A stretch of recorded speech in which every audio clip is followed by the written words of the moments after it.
Article 8 کے حوالے سے جو آپ نے بات کہی تھی کہ بلاول صاحب کہتے ہیں مجبوری ہے، اس کو ڈینائی کیا جا رہا ہے آج پیپلز پارٹی کی طرف سے۔ وہ کہتے ہیں شاید کامران صاحب کو احترام سے کہتا ہوں کہ شاید سمجھنے میں غلطی ہوئی ہوگی۔ یہ مرتضی وہاب صاحب کا ریئیکشن ہے۔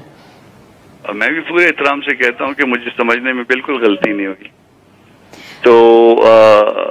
ان سے صرف یہ پوچھ لیجئے کہ جس وقت وہ مولانا صاحب کے گھر آئے تھے اس وقت آرٹیکل 8 جو ہے اس مسودے میں شامل تھا یا نہیں تھا، یہ پہلا سوال ہے میرا۔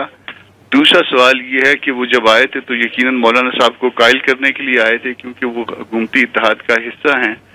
اور تیسرا جو ہے وہ جب مولانا قائل نہیں ہوئے تھے تو پھر ہم نے اگلے دن میٹنگ رکھی تھی اور اس میں بھی جو ہے نا اس کو دوبارہ میں نے ریپیٹ کیا تھا بات۔ چوتھا یہ کہ جب پارلیمانی کمیٹی جو اسپیشل کمیٹی تھی اس میں جب یہ بات ہوئی تھی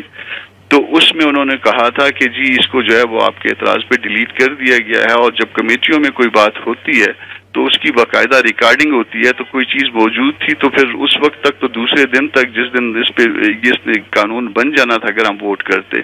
تو اگر اس کو ڈیلیٹ کیا گیا تھا جو رات انہوں نے 12 بجے کے لگ بھگ بتایا تھا، تو وہ پھر ڈیلیٹ کرنے کی اس سے پہلے جو نا اگر یہ بات نہیں ہوئی تھی تو یہ 4-5 باتوں کا سیکوینس کیسے بنتا ہے؟ اور اگر اس میں اس کی ریکارڈنگ ہے تو اس ریکارڈنگ کو نکلوا لیجئے۔ اس میں کچھ میری طرف سے بھی کہا گیا تھا اور کچھ بلاول صاحب نے 2-3-4 دفعہ باتیں کی تھی، اس میں ایک دفعہ کی بات جو ہے نا وہ اس حوالے سے ریلیونٹ ہوگی۔ کامران صاحب یہ کرنا کیا چاہ رہے ہیں آرٹیکل 8 کے ساتھ، اور مجبوریاں جن کا آپ بات کرتے ہیں بلاول صاحب نے آپ کو جواب دیا، کن مجبوریوں کا ذکر کیا انہوں نے؟ نہیں، مجبوریوں کا ذکر نہیں کیا ہم نے، کوئی کہانیاں تو نہیں ڈالنی تھی اپنا۔ میرا ان کے ساتھ مطلب وہ ایک پارٹی کو لیڈ کرتے ہیں اور وہ پارٹی جو ہے وہ بظاہر ہم سے بڑی پارٹی ہے، تو اس طرح سے وہ میں اتنی لبرٹی ان سے نہیں لیتا، مگر جہاں تک میں بات کرتا ہوں تو وہ جو ڈاکومنٹ تھی ہم نے اس پہ بات کرنی تھی، اس پہ بات ہوئی تھی اور بلاول اور میں ڈائریکٹ کر رہے تھے بات، اور اس کے بعد جو ہے انہوں نے کہا کہ مرتضی کیونکہ اور لوگ بھی بیٹھے ہوئے تھے تو ہم جب سارے ایک ایشو میں انوالو ہو جائیں تو پھر اس کے بعد یہ ہوا کہ مرتضی اور میں جو ہے وہ دوسرے کمرے میں جا کے اس پہ مزید بات کر لیں، تو دوسرے کمرے میں بھی بات ہوئی تھی جس میں ہم 2 لوگ تھے۔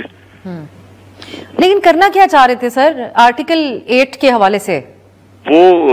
آرٹیکل 8 میں کورٹ کا یہ اختیار ہے کہ وہ ان قوانین کو جو کہ فنڈامنٹل رائٹ کو افینڈ کرتے ہیں ان کو سیٹ اسائڈ کر سکتی ہے اس پیرامیٹر پہ، اور اس میں ایک ایکسیپشن ہے، اس ایکسیپشن کے نیٹ کو جو ہے وسیع کر رہے تھے، یعنی اس کو ٹائٹن کر رہے تھے فنڈامنٹل رائٹ والے معاملے کو، تو اس کے اوپر جو پہلا اعتراض تھا یہیں سے شروع ہوا تھا۔